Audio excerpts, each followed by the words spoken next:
You know, as the great Jeff Goldblum once said, Boy, do I hate being right all the time. it seems as though a couple of my predictions for the future of Berserk are coming true, but now that I actually see them happening in front of my eyes, I don't know how I feel about them, because this story could go in such a crazy, chaotic direction, but hey, that's Berserk for you. Anyways, Chapter 367 is out now, you guys. It has come online with an English translation, but as I assumed from the last chapter, this is still a very action-heavy chapter, so there wasn't a whole lot to translate, so we got it pretty early. We do definitely begin the chapter with a little bit of Zod versus Guts, which is cool to see, and we do get to see Zod in a couple of different angles to showcase Studio Gaga's ability to draw him, and I think that they did a pretty good job overall. Actually, you know what's funny about it is that I look at this Zod, and I kind of go back to Zod's original first appearance, and it looks very kind of similar to that, so I wonder if they were literally going back to the beginning and trying to mimic Miura's artwork from there. But then we get a very interesting scene, and I think one that plays a large role into everything that's happening now in the Berserk story, and might confirm, I say might, it might confirm one of my theories from before. So we cut to a different place in the island and we see Danan hanging out with Isidro, Serpico, and Isma. Good to see Serpico again. I feel like it's been a while. So they're kind of hanging out and retiring for the night, and I feel like this is a little bit strange because you would think that Danan, of course, would have already sensed Griffith on the island, but this also could be Griffith only transformed probably in universe like a minute and a half ago. So this could just take place about a minute before the transformation happened, and when Danan starts feeling the ominous presence and falls to her knees, that could be like the exact moment that the boy transformed into Griffith. But here's what's interesting about it. The name of the chapter is Miss Fades as Cherry Blossoms Fall, and I have had this theory for some time that I think the reason they showed us that flashback between Guts and Chich wasn't just to have a cute little side mission chapter, a little bit of a history of Guts. I mean, that all was cool and fine, but I think it was there for a specific reason. I think it was a precursor to the Elf Island and Danan, and how Chich was attached to that flower, and when the flower died, so did Chich. And now on a much greater scale here in Elfhelm, we have Danan, who seems to be, when she transforms into her full sort of elf form, very reminiscent of the cherry blossoms. There's a giant cherry blossom tree on Elfhelm that seems to pull everything together. And from what we know about the spirit trees, I would say that the cherry tree here on Elfhelm is a spirit tree, and an extremely powerful one, perhaps one of the last ones on Earth that is blocking the deeper levels of the astral world from fully merging. Because when Danan goes down, she says, and this is the translation that's online right now, but she says, "We are in great danger. They shall spring forth from the earth one after another." Now, who could she be talking about? Who is not on Earth yet that could be very soon if the final spirit tree goes down? That's right, the motherfucking God Hand. Now, this may or may not happen, but remember, the purpose of the spirit tree is to kind of like absorb that astral energy to keep the world separate. The physical and astral worlds are meant to be separate. The afterlife is meant to be, well, afterlife, duh. To merge these together is not something that is supposed to happen, so I would imagine the final spirit tree is the most powerful and might be the gateway to bring the God Hand here on Earth. Perhaps inadvertently, Griffith found the final place he was looking for. And with that too, I believe if the cherry tree goes down, Danan's life will be lost alongside it. There's a lot of images of the cherry leaves flowing throughout this entire chapter, and it seems as soon as Griffith transformed back into his, well, Griffith naked body self, the power of that naked ass was strong enough to begin the destruction of that spirit tree. Guts tries to attack Griffith once again as he sees him going for Casca, and we have this great moment with Guts swinging the Dragon Slayer down, and you can just feel the power from his strike and Griffith blocking that strike. But then again, I feel like this is a little bit left up to the viewer.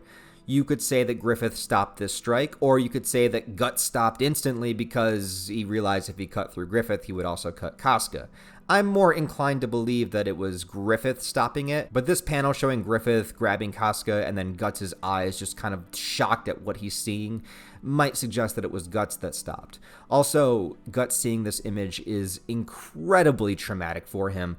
The last thing that he would ever want is to have Griffith put his hands on Casca again. And here, once again, he sees this and is helpless to do anything about it. Now, I know some people are going to say, it looks like Casca is grabbing onto Griffith too. Casca is knocked out right now, man. She passed out. We saw that in the last chapter. Casca is not clinging onto Griffith for any reason. She's passed out. Griffith is holding her up. It was Shirake and Farnese holding her up. Now it's Griffith. No, Casca did not enjoy it. Get out of here with that bullshit. After that, Elfhelm starts to crash and break around them. Guts starts falling down in the debris. Shirake and Farnese fall. And it's similar to what I was saying before. I was saying Elfhelm was going to go up in flames because I assumed they would burn the tree to get rid of it. But an earthquake is just as good, I suppose. And the final image shows Griffith standing with Casca in his arms. Zod over there looking at him like, "Nani?" And it's another one of those beautiful looking images, but when you realize the darkness behind it, it makes it so hard to look at. You just show this image on its own, seeing this man with the long, elegant hair holding the girl in his arms, you would think, ah, yes, that's the hero of the story, rescuing the princess. But us Berserk fans know better. Now, I think a lot of people are going to ask, why is Griffith doing this? Why did he go over to Casca? And I've explained this a few times before, but it bears repeating since it's actually happening right now. Ever since Griffith was brought back into the physical world, his body fused with the demon child, the child of Guts and Casca that was corrupted by Griffith when he did his thing at the eclipse, and it was born as this nasty little astral creature. But then it was swallowed by the egg of the perfect world that was bringing Griffith into the physical world, and Griffith fused with that boy when he was born. And our first indication of this basically being Griffith's biggest weakness is at the Hill of Swords. While they were here, Griffith came here specifically to see if being around Guts would sway him away from his dream once more, or if his transformation into a god hand had fully frozen his heart. He sees Guts, and he admits that he feels nothing, that he is free. However, when Casca arrives at the scene, Griffith instinctively goes over to save her from the falling debris. Now, why did he do that? Griffith does not care, but the Moonlight Boy does, and the boy's instinctual need to protect and be around its mother kind of took over Griffith within that moment. And notice, as soon as this moment happened, that's when Griffith decided to leave the Hill of Swords. Griffith instantly recognized this weakness within himself and removed himself from the situation. But that was before he realized that under the full moon, the Moonlight Boy gains full control of the body and several times has come to visit Casca.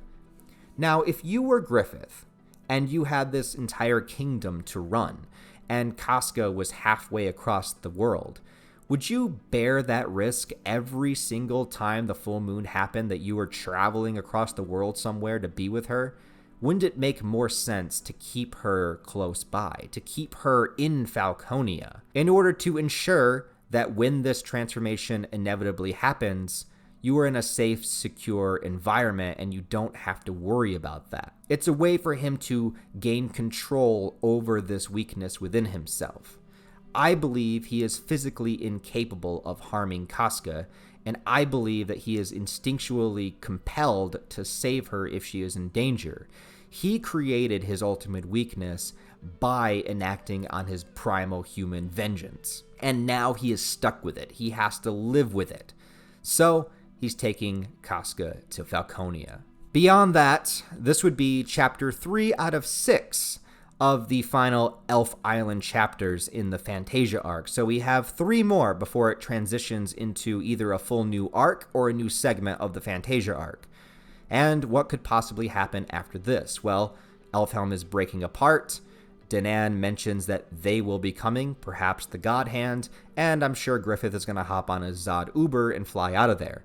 But do not forget, we also have very powerful people on this island that are just noticing this commotion now. Skull Knight still has yet to show up. I believe he will within these next 3 chapters. We have Gedfring, we don't know the extent of his abilities, and of course all of the witches in training here on the island. All in all, I think this was a pretty badass chapter. I really enjoyed it. Inevitably, you will have a crowd of people that will instantly dislike it because it is not drawn and written by Kentaro Miura himself.